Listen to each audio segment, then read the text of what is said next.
LM learning. മിസ്സിന്റെ പേര് അനുശ്രീ എന്നാണ്. അപ്പോൾ നമ്മുടെ 2ാം ക്ലാസ്സിലെ കുഞ്ഞുമക്കൾ എല്ലാവരും നമ്മുടെ പരീക്ഷയ്ക്ക് വേണ്ടി അടിപൊളിയായിട്ട് ഇങ്ങനെ പഠിച്ചുകൊണ്ടിരിക്കുകയായിരിക്കും അല്ലേ? അപ്പോൾ നമ്മുടെ മലയാളത്തിലെ അന്നും ഇന്നും എന്ന് പറയുന്ന ഒരു പാഠഭാഗം നമ്മൾ നല്ല അടിപൊളിയായിട്ട് പഠിച്ചില്ലേ? അപ്പോൾ ആ പാഠഭാഗത്തിൽ നിന്ന് പരീക്ഷയ്ക്ക് ചോദിക്കാവുന്ന വളരെ ഇമ്പോർട്ടൻ്റ് ആയിട്ടുള്ള ഒരു കുഞ്ഞു ഭാഗം ഡിസ്കസ് ചെയ്യാൻ വേണ്ടിയിട്ടാണ് മിസ് ഇവിടെ എത്തിയിട്ടുള്ളത്. എന്താണ് അതെന്ന് നിങ്ങൾക്ക് അറിയണ്ടേ? അപ്പോൾ എന്താണ് നോക്കിക്കേ മക്കളെ, റോഡിലൂടെ നടക്കുമ്പോൾ ശ്രദ്ധിക്കേണ്ട കാര്യങ്ങൾ. നമ്മളെല്ലാവരും റോഡിലൂടെ നടക്കാറുണ്ടല്ലേ? ഇപ്പോൾ നിങ്ങളിൽ പലരും സ്കൂളിലേക്ക് പോകുന്നതൊക്കെ റോഡിലൂടെ ആയിരിക്കും. എല്ലാവരും സ്കൂൾ വാഹനങ്ങളിലൊന്നും ആയിരിക്കില്ല പോകുന്നുണ്ടായിരിക്കുക, കുറേ പേര് നടന്നു പോകുന്നുണ്ടായിരിക്കും. പിന്നെ നമ്മൾ ഏതെങ്കിലും നമ്മുടെ ഫ്രണ്ട്സിൻ്റെ വീട്ടിലേക്കോ അല്ലെങ്കിൽ അടുത്തുള്ള റിലേറ്റീവ്സിൻ്റെ വീട്ടിലേക്കോ ഒക്കെ നമ്മൾ റോഡിലൂടെ നടന്നു പോകാറുണ്ടല്ലേ? അപ്പോൾ നമ്മൾ റോഡിലൂടെ നടക്കുന്ന സമയത്ത് നമ്മൾ ശ്രദ്ധിക്കേണ്ട ഒരുപാട് കാര്യങ്ങളുണ്ട്. അപ്പോൾ നിങ്ങൾ കുഞ്ഞു മക്കളാണ്, അപ്പോൾ നിങ്ങൾ കുഞ്ഞു മക്കൾക്ക് നിങ്ങൾ അറിഞ്ഞിരിക്കേണ്ട കുറേ കാര്യങ്ങളാണ് നമ്മൾ പഠിക്കാൻ പോണത്. പരീക്ഷയ്ക്ക് ചോദിക്കാൻ വളരെ ചാൻസ് ഉള്ള ഒരു ഇമ്പോർട്ടൻ്റ് ആയിട്ടുള്ള ഒരു ഭാഗം കൂടിയാണ്. അപ്പോൾ മിസ്സിൻ്റെ എല്ലാ മക്കളും നന്നായിട്ട് ശ്രദ്ധിച്ചിരിക്കുക. അപ്പോൾ എന്താ മക്കളെ നമ്മൾ ശ്രദ്ധിക്കേണ്ട ഒന്നാമത്തെ കാര്യം എന്താ നോക്കിക്കേ, നമ്മൾ റോഡിലൂടെ നടക്കുന്ന സമയത്ത് നമ്മൾ ശ്രദ്ധിക്കാണ്ട് നിങ്ങൾ നടക്കുകയാണെങ്കിൽ, വളരെ അശ്രദ്ധയോടുകൂടി നിങ്ങൾ വണ്ടികളും വാഹനങ്ങളും ഒന്നും നോക്കാണ്ട് റോഡിലൂടെ നടക്കുകയാണെങ്കിൽ എന്താ സംഭവിക്കുക? നോക്കിക്കേ, ഇതുപോലുള്ള ഒരുപാട് അപകടങ്ങൾ സംഭവിക്കാനുള്ള സാധ്യത കൂടുതലാണല്ലേ? ഇപ്പോൾ നിങ്ങൾ സൈക്കിൾ ഓടിച്ച് കളിക്കുകയാണ്, നിങ്ങൾക്ക് സൈക്കിൾ എങ്ങനെ റോഡിൻ്റെ ഏത് വശത്തൂടെ ഓടിക്കണം എന്നൊന്നും നിങ്ങൾക്ക് അറിയില്ല. അപ്പോൾ നിങ്ങൾ ശ്രദ്ധിക്കാണ്ട് ഓടിച്ചു കഴിഞ്ഞാൽ അതേപോലെ വണ്ടി വന്ന് ഇടിച്ച് ഇങ്ങനെ താഴേക്ക് വീണ് കടന്ന് നമ്മുടെ കയ്യും കാലും ഒക്കെ മുറിയാനുള്ള സാധ്യത കൂടുതലല്ലേ? അത് മാത്രമല്ല, നിങ്ങൾ കളിക്കുന്ന സമയത്ത് പന്ത് പോയി, ഫുട്ബോൾ ഇങ്ങനെ ഉരുണ്ടുപോയി, നിങ്ങളത് എടുക്കാൻ വേണ്ടി റോഡ് നോക്കാണ്ട് നിങ്ങൾ ആ ഫുട്ബോൾ പിടിക്കാൻ വേണ്ടി ഓടിപ്പോയി. അപ്പോൾ അവിടെ നിന്ന് വരുന്ന വണ്ടി നമ്മൾ ഇടിച്ച് മറച്ചിടൂലേ? അപ്പോഴും നമുക്ക് എന്ത് ചെയ്യും? നമുക്ക് പരിക്ക് പറ്റും. അപ്പോൾ നമ്മൾ റോഡിലൂടെ നടക്കുമ്പോഴും കളിക്കുമ്പോഴും ഒക്കെ നമ്മൾ ശ്രദ്ധിക്കേണ്ട ഒരുപാട് കാര്യങ്ങളുണ്ട്. അപ്പോൾ അതൊക്കെയാണ് നമ്മൾ നോക്കാൻ പോണത്. ഒന്നാമത്തെ കാര്യം എന്താ നോക്കിക്കേ, റോഡിൻ്റെ വലതുവശം ചേർന്ന് വേണം നടക്കേണ്ടത്. നമ്മൾ റോഡിലൂടെ നടക്കുന്ന സമയത്ത് നമുക്ക് ഇഷ്ടമുള്ള സ്ഥലത്തിൽ കൂടെ അങ്ങനെ നടക്കാൻ പാടില്ല. നമ്മൾ ഏതിലൂടെ നടക്കണം? റോഡിൻ്റെ വലതുവശം ചേർന്ന് വേണം നമ്മൾ നടക്കാൻ വേണ്ടിയിട്ട്. എന്തിനാണ് അങ്ങനെ പറയുന്നതെന്ന് അറിയോ? എന്തിനാണ്? ഈ ചിത്രത്തിൽ നോക്കിക്കേ നിങ്ങൾ, ഇതാണ് ഈ കാണുന്ന കുട്ടി ഇങ്ങനെ റോഡിന്റെ വലതുവശത്തിൽ കൂടെ നടന്നു പോവുകയാണ് അല്ലേ? അപ്പൊ എന്താണ്, നമ്മുടെ മുന്നിൽ നിന്ന് വരുന്ന വാഹനം നമുക്ക് കാണാൻ പറ്റും. നമ്മൾ ഇങ്ങനെ നടക്കുമ്പോൾ ഫ്രണ്ടിൽ നിന്ന് വരുന്ന വാഹനം, ആ സൈഡിലൂടെ വരുന്ന വാഹനം നമുക്ക് കാണാൻ പറ്റും. നമ്മുടെ ബാക്കിലൂടെ വരുന്ന വാഹനമാണെങ്കിൽ റോഡിന്റെ ഈ ഇടതുവശത്തൂടെ ആ വാഹനം അങ്ങോട്ട് പൊക്കോളും. അപ്പൊ നമുക്ക് സേഫ് ആയിട്ട് നടക്കാൻ പറ്റൂല്ലേ? ഈ ചിത്രത്തിൽ കാണുന്ന പോലെ റോഡിന്റെ ഇടതുവശത്തിൽ കൂടെ ഇങ്ങനെ നടക്കുമ്പോഴുള്ള പ്രശ്നം എന്താ? ബാക്കിൽ നിന്ന് വരുന്ന വണ്ടി നമുക്ക് കാണാൻ പറ്റില്ല. അപ്പൊ ചിലപ്പോൾ വണ്ടി നമ്മൾ ഇടിച്ചിട്ടിട്ട് ആ വണ്ടി അങ്ങ് പോവും. അപ്പൊ നമ്മൾ എപ്പോഴും എന്ത് ചെയ്യണം? റോഡിന്റെ വലതുവശം ചേർന്ന് വേണം നടക്കേണ്ടത്. ഏത് വശത്തൂടെ നടക്കണം?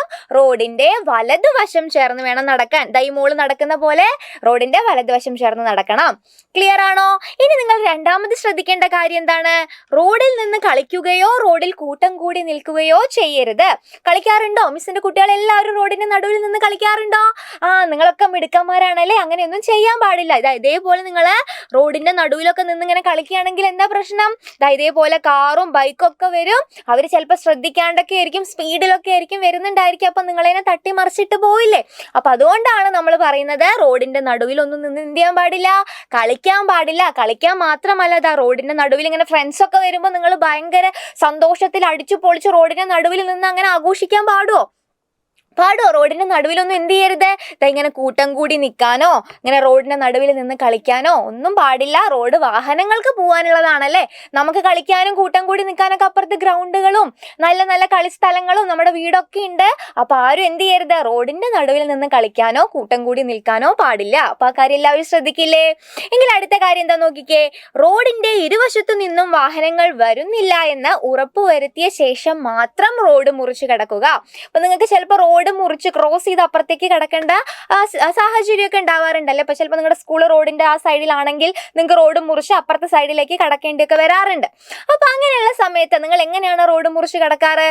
നമ്മൾ എന്ത് ചെയ്യണം? ഈ ചിത്രത്തിൽ കാണുന്ന പോലെ, ഈ ചിത്രത്തിൽ കാണിക്കുന്നത് പോലെ നമ്മൾ റോഡിന്റെ രണ്ട് വശവും നോക്കി വാഹനങ്ങളൊന്നും വരുന്നില്ല എന്ന് ഉറപ്പ് വരുത്തിയതിന് ശേഷം മാത്രം എന്ത് ചെയ്യണം? റോഡ് ക്രോസ് ചെയ്ത് ആ സൈഡിലേക്ക് പോകണം. മനസ്സിലായോ? ഇനി അങ്ങനെ നിങ്ങൾക്ക്, അല്ലെങ്കിൽ നിങ്ങൾ കണ്ടിട്ടുണ്ടായിരിക്കും നമ്മുടെ റോഡിൽ ഇങ്ങനെ ഒരു ബ്ലാക്ക് ആൻഡ് വൈറ്റ് കളറിൽ ഇങ്ങനെ കുറേ വര നിങ്ങൾ കണ്ടിട്ടില്ലേ? അതിനെന്താ പറയാ? നമ്മൾ സീബ്ര ലൈൻ എന്നൊക്കെ പറയാറുണ്ടല്ലേ? സീബ്ര ലൈൻ അല്ലെങ്കിൽ സീബ്ര വര എന്നൊക്കെ നമ്മൾ പറയാറുണ്ട്. അപ്പൊ അത് കണ്ടു കഴിഞ്ഞാൽ അത് നമുക്ക് റോഡ് ക്രോസ് ചെയ്ത് കിടക്കാൻ വേണ്ടിയിട്ടാണ്. അപ്പൊ അതിലൂടെ വേണം നിങ്ങൾ റോഡ് ക്രോസ് ചെയ്യാൻ വേണ്ടിയിട്ട്. മനസ്സിലായോ? സീബ്ര ലൈൻ ഉണ്ടെങ്കിൽ ഒരുവിധം എല്ലാ സ്കൂളുകളുടെ ഫ്രണ്ടിലൊക്കെ ഇതേപോലെ സീബ്ര ലൈൻ ഉണ്ടാവാറുണ്ട്. അപ്പോൾ സീബ്ര ലൈൻ കണ്ടു കഴിഞ്ഞാൽ നിങ്ങൾ എന്ത് ചെയ്യണം? അതിലൂടെ മാത്രം റോഡ് ക്രോസ് ചെയ്ത് അപ്പുറത്തേക്ക് കിടക്കണം. അപ്പോൾ അതിലൂടെ നടക്കുമ്പോൾ ഉള്ള പ്രത്യേകത എന്താണെന്ന് വെച്ച് കഴിഞ്ഞാൽ വാഹനങ്ങളൊക്കെ നിങ്ങൾക്ക് നിർത്തിത്തരും. വാഹനങ്ങൾ ദൂരെ നിന്ന് സ്പീഡിൽ വരുന്ന വാഹനങ്ങളൊക്കെ സീബ്ര ലൈൻ കണ്ടു കഴിഞ്ഞാൽ അവിടെ സ്ലോ ആക്കി നിങ്ങൾക്ക് നിർത്തിത്തരും. നിങ്ങൾക്ക് സേഫ് ആയിട്ട് റോഡ് മുറിച്ച് അപ്പുറത്തേക്ക് കിടക്കാം. മനസ്സിലായോ? അല്ലെങ്കിൽ സീബ്ര ലൈൻ ഇല്ലാത്ത സ്ഥലമാണെങ്കിൽ നിങ്ങൾ എന്ത് ചെയ്യണം? റോഡിന്റെ രണ്ട് വശത്തു നിന്നും വാഹനങ്ങളൊന്നും വരുന്നില്ല എന്ന് ഉറപ്പുവരുത്തിയതിന് ശേഷം മാത്രമേ എന്ത് ചെയ്യാൻ പാടുള്ളൂ? റോഡ് മുറിച്ച് അപ്പുറത്തെ സൈഡിലേക്ക് കിടക്കാൻ പാടുള്ളൂ. മനസ്സിലായോ? റോഡിൽ സീബ്ര വരയുണ്ടെങ്കിൽ അതിലൂടെ മാത്രം വേണം എന്ത് ചെയ്യാൻ? റോഡ് മുറിച്ച് കിടക്കാൻ. മനസ്സിലായോ? അതാ ഇങ്ങനെ കറുപ്പും വെള്ളയും സീബ്ര പോലെ, സീബ്ര നമ്മുടെ ബ്ലാക്ക് ആൻഡ് വൈറ്റ് ഇങ്ങനെ വരയല്ലേ, അതേപോലെ റോഡിൽ ഇങ്ങനെ കറുപ്പും വെള്ളയും വര ഇങ്ങനെ കാണുകയാണെങ്കിൽ അതിനെയാണ് നമ്മൾ സീബ്ര ലൈൻ അല്ലെങ്കിൽ സീബ്ര വര എന്ന് പറയുന്നത്. അത് നമുക്ക് എന്തിനു വേണ്ടിയിട്ടുള്ളതാണ്? റോഡ് മുറിച്ച് കിടക്കാൻ വേണ്ടിയിട്ടുള്ളതാണ്. അപ്പൊ അതുണ്ടെങ്കിൽ നിങ്ങൾ അതിലൂടെ മാത്രമേ എന്ത് ചെയ്യാൻ പാടുള്ളൂ? റോഡ് മുറിച്ച് കിടക്കാൻ പാടുള്ളൂ. ക്ലിയർ ആയോ? ഇതെല്ലാം നമ്മുടെ സുരക്ഷതയ്ക്കും നമ്മുടെ സംരക്ഷണത്തിനും വേണ്ടിയിട്ടുള്ളതാണ് കേട്ടോ. ഓക്കെ, അടുത്ത എന്താ നോക്കിക്കേ. റോഡിലേക്ക് ഒരു സാധനവും വലിച്ചെറിയരുത്. നിങ്ങൾ അങ്ങനെ ചെയ്യാറുണ്ടോ? ഇപ്പൊ സ്കൂളിൽ നിന്നൊക്കെ വരുമ്പോൾ നിങ്ങൾ മിഠായും ബിസ്ക്കറ്റൊക്കെ വാങ്ങിച്ചു വരുമ്പോൾ മിഠായും ബിസ്ക്കറ്റൊക്കെ കഴിച്ചാൽ നിങ്ങൾ ആ കവർ എന്ത് ചെയ്യും? റോഡിലേക്ക് ഇങ്ങനെ വലിച്ചെറിയൂല്ലേ? അങ്ങനെ ചെയ്യാറുണ്ടോ ആരെങ്കിലും? ചീത്ത കുട്ടികളാണ് അങ്ങനെയൊക്കെ ചെയ്യുക. നമ്മൾ എന്ത് ചെയ്യണം? നമ്മൾ കഴിച്ച മിഠായിയുടെ കവർ ആയിക്കോട്ടെ അല്ലെങ്കിൽ എന്ത് വേസ്റ്റ് ആയിക്കോട്ടെ, നമ്മൾ ഒരിക്കലും അത് എന്ത് ചെയ്യരുത്? റോഡിൽ ഇങ്ങനെ വലിച്ചെറിയരുത്. പകരം നമ്മൾ എന്ത് ചെയ്യണം? റോഡ് സൈഡിലൊക്കെ നിങ്ങൾ ഇതുപോലുള്ള വേസ്റ്റ് ബിന്നൊക്കെ നിങ്ങൾ കണ്ടിട്ടുണ്ടായിരിക്കും. അപ്പൊ അതിൽ മാത്രം നിങ്ങൾ എന്ത് ചെയ്യാൻ പാടുള്ളൂ? ഇങ്ങനെയുള്ള വേസ്റ്റ് ഒക്കെ നിങ്ങൾ അതിൽ മാത്രം ഇടാൻ പാടുള്ളൂ. റോഡ് സൈഡിൽ ഇങ്ങനെ ചപ്പ് ചവറുകളൊന്നും നമ്മൾ എന്ത് ചെയ്യരുത്? വലിച്ചെറിയരുത്. അപ്പൊ ജ്യൂസൊക്കെ കുടിച്ചു കഴിഞ്ഞാൽ ജ്യൂസിന്റെ കുപ്പി ഇങ്ങനെ വലിച്ചെറിയും. അങ്ങനെ ചെയ്യാൻ പാടുമോ? ഇല്ല. അപ്പൊ അതൊക്കെ കറക്റ്റ് ആയിട്ട് വേസ്റ്റ് ബിന്നിൽ മാത്രം ഇടാം. റോഡ് സൈഡിൽ ആരും എന്ത് ചെയ്യരുത്? വേസ്റ്റ് വലിച്ചെറിയരുത്. റോഡിലേക്കൊന്നും വലിച്ചെറിയരുത്. മനസ്സിലായോ? ഇനി അടുത്ത എന്താ നോക്കിക്കേ. റോഡിൽ തുപ്പരുത്. നിങ്ങൾ തുപ്പാറുണ്ടോ? റോഡിലൂടെ ഇങ്ങനെ നടക്കുന്ന സമയത്ത് ഇങ്ങനെ അപ്പുറത്തേക്ക് തുപ്പാറുണ്ടോ? അങ്ങനെയൊന്നും തുപ്പാൻ പാടില്ല അല്ലേ? എന്തുകൊണ്ടാണ് നമ്മൾ അങ്ങനെ തുപ്പരുത് എന്ന് പറയുന്നത്?